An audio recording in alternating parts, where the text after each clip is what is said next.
Ho aminareo rehetra ny havana ny famindrampo ny fiadanana avy amin'Andriamanitra ray sy Jesosy tompontsika.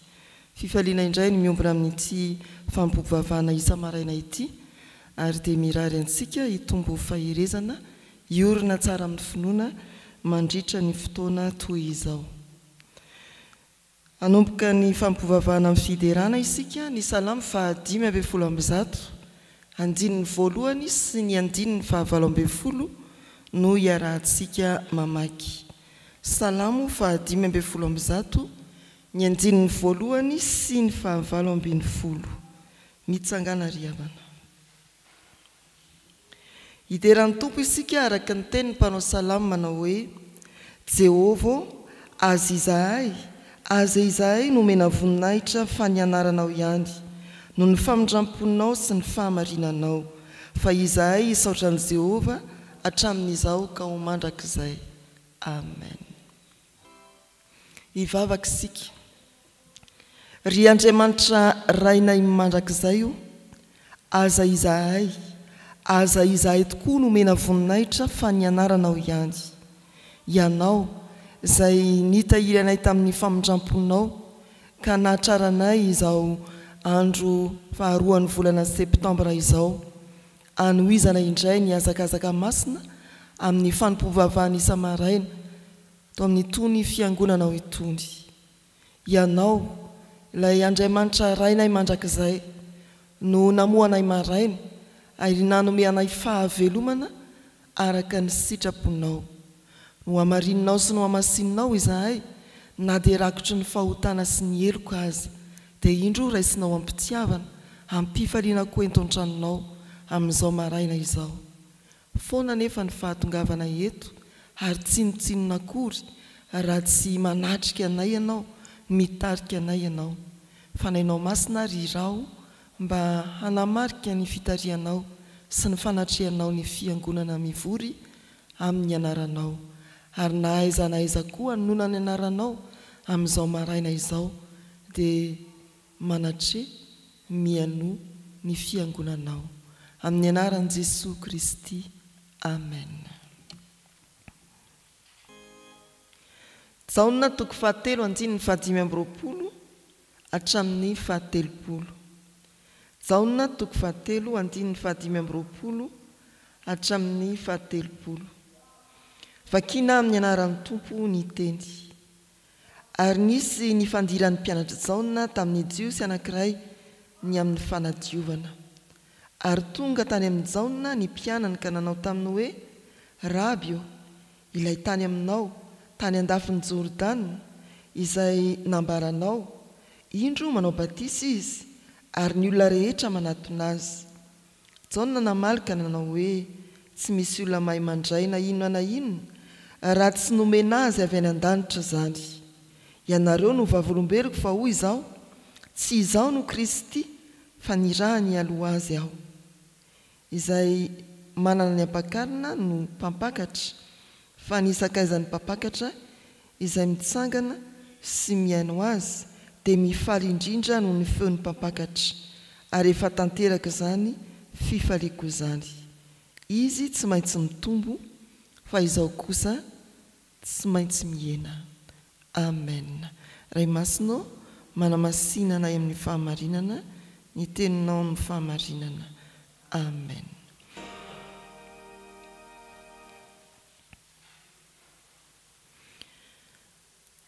Aminareo andinireo ry havana dia andray andininy mora tadidy amin'ny toerana misy azy sika.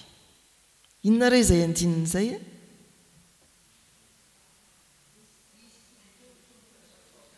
Jaona 7 andininy 7:30 mba ho tadiditsika tsara zany. 7:30. Jaona 7 andininy 7:30. Ahoana hoy ny soratra masina amin'ny anaran'ny tompo? Izy tsy maintsy mitombo, fa izao kosa tsy maintsy mihena. Misy fanerena tena mihitsy zany io, kotrana be. Izy tsy maintsy mitombo, Jesosy tsy maintsy mitombo, izao kosa tsy maintsy miena. Ny zava-nisy manodidina an'izao andin-tsoratra masina izao dia ny asany Jaona mpanao batisa. Rehefa nataony Jaona mpanao batisa tany Jordana i Jesosy, dia hitantsika eo amin'ny fiandohan'ny famakiana ny soratra masina fa misy fifanjevo-kevitra, fifandirana teo amin'ny jiosy samy jiosy ho an'ny mpianatra Jaona, dia voalaza eo ny 5:20 hoe ny fanditra tamin'ny jiosy anankiray izy ny amin'ny fanadiovana. Ary ireto mpianatra Jaona reto koa teo anatrehan'ny Jaona dia nitatitra ny amin'izay nataon'i Jesosy.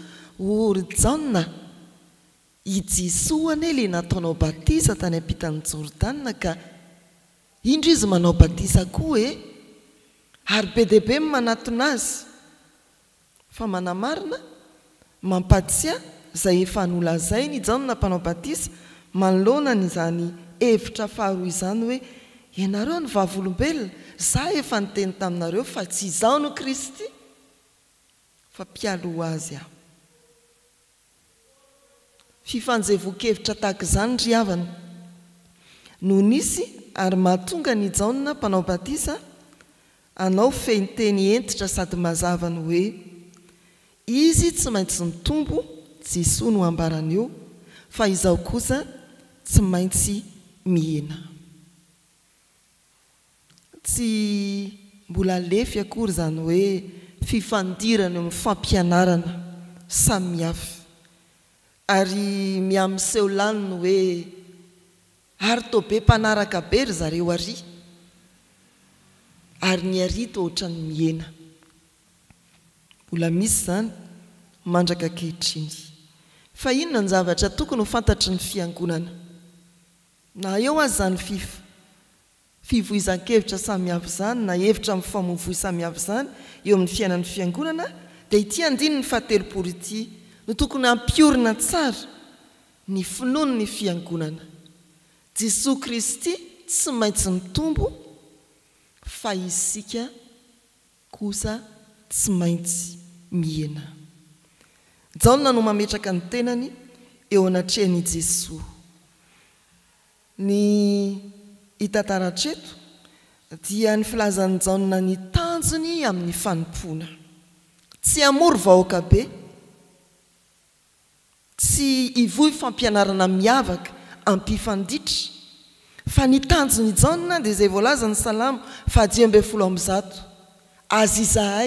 aza izahay no mena voninahitra fa ny anaranao ihany. Ny tanjony Jaona dia ny ametraka ho ambony ani Jesosy, tsy isam-bahoaka, tsy fampianarana malaza na miavaka amin'izay fampianarana efa nisy sy veloman'ny fiangonana, fa ny fametrahana ani Jesosy hanamboninahitra, ny fanameza amboninahitra an'Andriamanitra irery ihany. Ary tena maha-protestanta réformé antsika izany. Ry havana malala rehetra ao amin'ny tompo, ny ampieritreritra dia ny fisian'ireo olona maro izay milalao soratra masina. Na iza hitantsika n'izao andro ny teknôlôjia mandeha dia mandeha izao, dia te-hitory-teny avokoa, mamoaka lahatsoratra manodidina ny soratra masina, miteny momba ny Jesosy. Fa inona ny tanjony? Mba ho be mpanao j'aime na commentaire, fankasitrahana ny tompo ve ny hitantsika eny sa fankasitrahana an'iza? Ary ny olona nanao mandray ireny ve mieritreritra hoe tompo anao ny voninahitra? Tena manana ny toe-po ny Jaona mpanao batisa ve ny mpivavaka raha toka manambara filazantsara na mizara soratra masina izy ho an'Andriamanitra ny voninahitra. Ary ao koa fantatsika ny hoe misy mpitarika te hisongadina, misy mpanakanto faly satria hikoizam-bahoaka fa ao an-tsaindreny ve zay tao an-tsain'izao na mpanao batisa koa azizahay nomena voninahitra fa ny anaranao ihany tsy fiangonana manindraindra anarana tsy fiangonana manindraindra ny tenany ny fiangonana toan'izao na mpanao batisa fa fiangonana manindraindra ani Jesosy Jesosy Kristy tsy maintsy mitombo amarino ary raha tena mikendry ny fitombony Jesosy ny fiainanao ny finoanao tena tianao hitombo ao anatinao ve i Jesosy tena tianao hikerezana aina hitombo ao amin'ny fiangonana ve i Jesosy ary tianao hiariary eny amin'ny fiarahamonina ve ny voninahitra Andriamanitra ny olona miorina amin'ny finoana ry havana dia olona mihevitra mandrakariva izay ahitana an Jesosy eo amin'ny fiainany izay ahatarafana an Jesosy ao amin'ny fiangonana izay hiainana an Jesosy eny amin'ny fiarahamonina mba hitenenany tahaka an'izao na hoe izy tsy maintsy mitombo fa izay manamarika ny Jaona mpanao batisa koa atao anatin'ity andininy fatelopolo ity dia ny fombany amin'ny fanompoana ny fomba ny Jaona mpanao batisa amin'ny fanompoana izay nambarany eo amin'ireo andininy eo aloha amafisiny sy fehezany eto amin'ny andininy fatelopolo dia ny fanetretena Jaona kosa tsy maintsy miena izaho kosa tsy maintsy miena iray amin'ny famantarany fiorenan'ny mpino amin'ny finoana ny fananany fanetretena ao amin'ny Filipiana toko faharoa manomboka eo amin'ny andininy fahadimy dia misy an'ilay atao hoe hira ny fanetretena anamariana hoe Jesosy Kristy dia nanafoana ny tenany tsy Jaona mpanao batisa ihany no vao nanetritena fa i Jesosy indrindra koa raha nanana ny voninainy tao an-danitra dia tsy nataony ho zavatra ny fikirina mafy izany fa nofohanany tenany naka ny endriky ny olona izy ny fomba ny Jaona tamin'ny fanompony fitarian'ny lalana nivoaka ny arabelona taminy dia ny fanompoana tamin'ny fanetretena amin'izao vanim-potoana iarahantsika miana izao dia misy zavatra maromaro misongadina na voizina ao ny hoe fampianarana ny olona mba ampivelatra ny maizy azy ina dikan'izany amin'ny teny frantsay développement ina le izy zany zao ny azakazany ahoana ny ampivelarana ny maizy ny tenako ary dia betsaka ny manaraka an'izany izay tsy ratsy ho azy fa ndrao mampanadino ny fanetretena betsaka ny toerana izay hitantsika mikolo ny vatana ny hatsaran-tare mba hampisongadina ny tena mba ho bebe nofo kokoa na mba hiehena kokoa taifiny izany ny zavatra voizina ankehitriny lay izao aseho ary mario tsara fa rehefa eo ambavany olona matetika ny teny hoe izaho dia manamarika izany fa mbola tsy ao amin'ny fanetretena arao ny fehezan-teny olona anankiray hoe izaho mbola tsy foana ny tenany fa mbola misongadina ary tsy Jesosy no mitombo fa izy no alehibiazina ry havana malala rehetra ao amin'ny tompo amarindra tena mitondra anao amin'ny fanetretena ny finoanao amarindra tena mitondra ny tenanao amin'ny fanetretena ny finoanao fa ny mpino miorina marina amin'ny finoana dia mpino miteny tahaka ny Jaona mpanao batisa manao hoe izaho kosa tsy maintsy miena miorina amin'ny finoana ny mpino ka manompo voninahitr'Andriamanitra miorina amin'ny finoana ny mpino manompo amin'ny fanetretena ho an'Andriamanitra ny voninahitra amen hivavaka isika indray tompo ny fifalianay manomboka izao volana ny septambra izao dia mitaonanay ianao hanao zavatra hatanteraka ny zavatra rehetra ho voninahitra ao irery ihany hikendry izay ampisongadana ny Kristy eo amin'ny fiainanay sy ny fiangonana ary ahitana ny Jesoa eny amin'ny fiarahamonina. Betsaka ny fampianarana mifamoivoy aminay, betsaka ny mpitarika, mpivavaka, manasongadana ny tenany, manome lanja ny fivoriana izay tarihany fa mametraka anao Jesoa Kristy any ambany latabatra eny anjorom-bala eny manakona anao mihitsy azy. Mifonany amin'izany izahay. Mety aminay reto koa te hisongadina, te manilika anao Jesoa, maka ny toeranao eo amin'ny fiainanay. Mangatapa-melanany amin'izany izahay. Ataovy mamirapiratra eo aminay ary ny voninahitra ao Andriamanitra, ahitan'ny olona fa ao aminay tokoa ianao, mitombo ao aminay Kristy zanakao, dia ampanetri-tenanay izany, ary andresy lahatra ny maro fa ny olona miorina marina amin'ny finoana dia olon'ny fanetri-tena. Mivavaka aminao izahay ny mba ampahirezanao ny fiangonana, anana ny toe-po sy ny toe-tsainy Jaona mpanao batisa, ahafantatra tsara ny tanjona amin'ny fanompoana sy ny fisiany ianao Kristy no antom-pijoroana, antom-pahavelomana, antom-pandehanan'ny fiangonana. Mivavaka aminao izay ho an'ny fiangonana mba hanetren'ny tena eo am-pototry ny azo fijalian'i Jesoa Kristy ka iorenany tsara amin'ny finoana indray, avitan'ny fanompoana samihafa izay napetraka ao amin'ny mahafazavana sy fanasina ny fiangonana. Tononay aminao ny fiainanay manokana, ny faloran-tenanay, ny fahasalamanay, ny asa mandrahara fanaonay andavanandro, ny fidiram-bolanay, ny fitantanana, ny vola eo am-pelantananay amin'izao fotoana manahirana izao. Ampio izahay Tompo, ary amarino mandrakariva ny teninao, fa zanakao sy asan'ny tananao izahay dia adidinao ihany. Petrakay manokana eo am-pelantananao ny ankonanay, na akaiky izy ireny na lavitra anay, ianao mahita azy ry Tompo, ambeno eo ambany tanam-pahasoavanao izy, tsy ho voaritry ny rehaka izao tontolo izao, ary iorina tsara amin'ny finoana.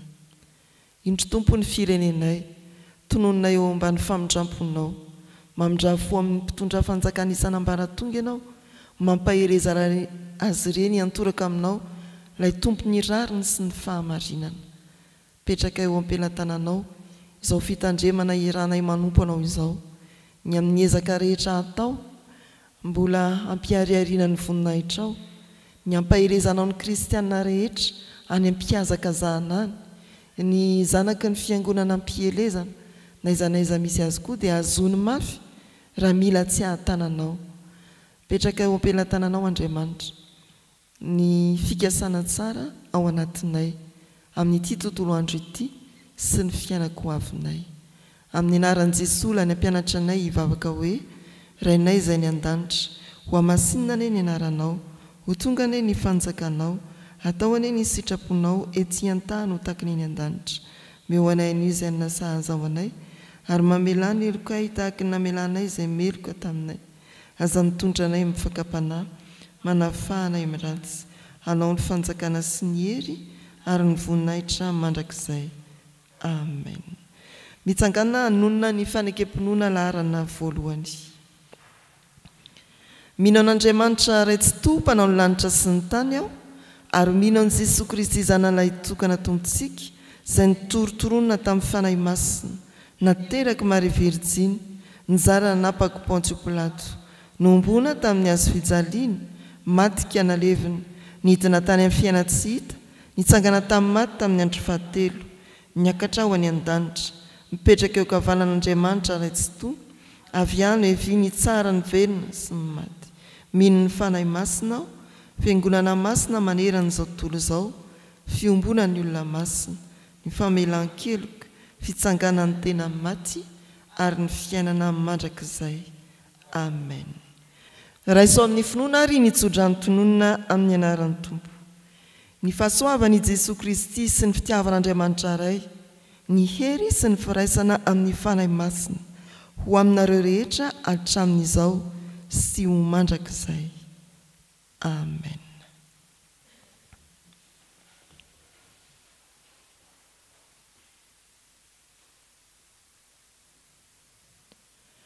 Ho an'Andriamanitra irery ihany ny voninahitra, amin'ny anaran'ny Ray sy ny Zanaka ary ny fanahy masina.